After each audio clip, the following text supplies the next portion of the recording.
Dans cette leçon, nous allons travailler le système d'équations à deux variables, cette fois par la méthode d'élimination. C'est aussi appelé la méthode d'addition ou de soustraction, puisqu'on cherche à additionner des termes semblables ou soustraire les termes semblables pour éliminer une variable. Alors, premièrement, ce que je fais, moi, par habitude, j'aime ça numéroter mes systèmes d'équations avec des numéros. Alors, les numéroter 1 et 2. Alors, dans l'équation 1 ici, j'ai aligné mes x ensemble, mes y ensemble dans les deux équations et mes termes constants ensemble aussi. Alors, la méthode d'élimination nous dit que on peut soit additionner ou soustraire les termes semblables pour afin d'éliminer une des variables. À ce point-ci, ce que j'ai, c'est 7x et 5x ici. Si j'additionne ces deux-là, 7x plus 5x, ça me donne 12x. Alors, j'ai définitivement pas éliminé ma variable. Ni en soustrayant ces deux termes ici, 7x moins 5x, j'élimine pas de variable non plus, ça me donne 2x. Alors, je saute aux y et j'ai le même problème avec les y. J'ai 3y plus 2y qui donne 5y ou 3y moins 2y qui donne y. Alors, je n'ai pas éliminé de variable de cette façon-là. Pas directement. Ce qu'on peut faire, c'est trouver nos équations ici en forme équivalente. Donc, il va falloir trouver le plus grand multiple ou le plus petit multiple commun entre soit les x, 7 et 5, ou les y. Les coefficients sont 3 et 2. Alors, choisissons les y. Et puis, le plus petit facteur commun entre 3 et puis 2, ou le plus petit multiple commun, je m'excuse, ça va être 6. Donc, il va falloir multiplier la première équation par 2. Donc, 2 fois 7x plus 3y égale à 9.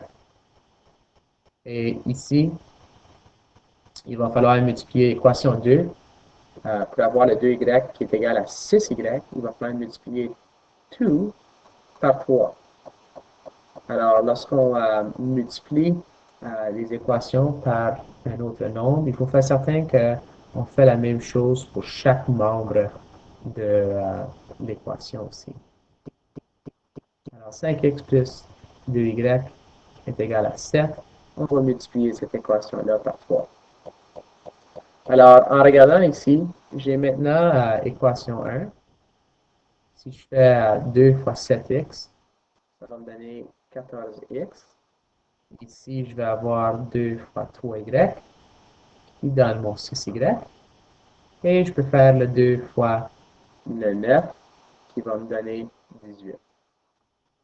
Équation 2, on répète le même processus.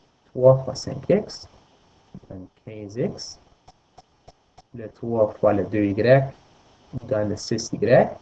Voilà deux valeurs où les termes sont identiques, donc pourront être éliminés.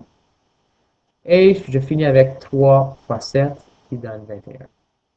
Alors ici, il faut décider si on va soustraire ou additionner nos deux équations afin d'éliminer une variable. Évidemment, on travaille les y ici. Alors, vous vous posez la question, est-ce que je vais additionner 6y et 6y pour éliminer les y? Et la réponse est non. Ça me donne 12y. Donc, je vais soustraire 6y moins 6y et ceci éliminera ma variable y. Donc, la méthode que je vais utiliser dans cet exemple, c'est la soustraction. Alors, je vais toujours passer par cette soustraction ici pour chacun des termes ici de l'équation. Donc, j'ai 14x moins 15x qui donne négatif x. Et j'ai 6y moins 6y qui donne 0y. Alors, je n'ai pas besoin d'écrire 0y puisque c'est égal à 0. Et donc, c'est égal à 18 moins 21 qui donne moins 3. Alors, en multipliant ou en divisant le x par moins 1, vous allez finalement avoir votre variable x qui est égale à 3. Alors maintenant, je viens de trouver une variable de mes deux variables. Il me reste à trouver maintenant les y. Et la façon de faire ceci, c'est d'insérer la valeur de x dans soit équation 1 ou équation 2. Vous pouvez choisir laquelle vous voulez. Alors, je vais choisir l'équation 2, qui est 5 fois la valeur de x. Si je regarde la valeur de x, je peux maintenant la substituer par 3 plus 2y sera égal à 7. Donc, j'ai 15 plus 2y égale à 7. Alors, je veux éliminer ou je veux, isoler la valeur y. Oups, j'ai pas ici. Alors, il va falloir faire 15 moins 15, soustraire 15 chaque côté, plus 2y égale à 7 moins 15. Alors, les 15 s'annulent. J'ai donc 2y qui est égal à 7 moins 15 donne moins 8. Et pour avoir y toute seule, on divise chaque côté par 2. Donc, y est égal à moins 4. Alors, ma solution, c'est 3. Alors, la solution ici, c'est 3 et moins 4. Une paire ordonnée. Ah, on peut, comme on avait fait dans la vidéo de substitution, on va vérifier si 3 et moins 4, les valeurs ici, fonctionnent pour les deux équations. Alors, par vérification, je vais regarder l'équation 1 et substituer le x par 3 et le y par moins 4. Puis je me pose la question, est-ce que c'est égal à 9? Alors, j'ai 21 moins 12. Est-ce que ça c'est égal à 9?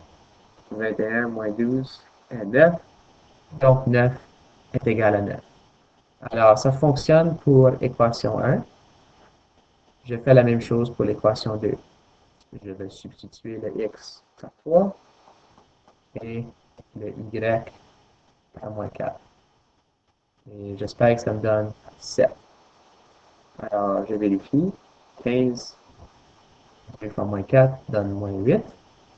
15 moins 8, est-ce que c'est égal à 7? 7 est donc égal à 7. Alors oui. Donc, je sais que j'ai la bonne solution. 3 moins 4. Elle fonctionne pour les deux équations. Et si jamais ma solution fonctionne pour une équation, mais pas l'autre, il faut aller retourner dans nos calculs pour faire certain si on n'a pas fait d'erreur d'inattention peut-être. Alors, ceci est la méthode d'élimination ou d'addition et soustraction.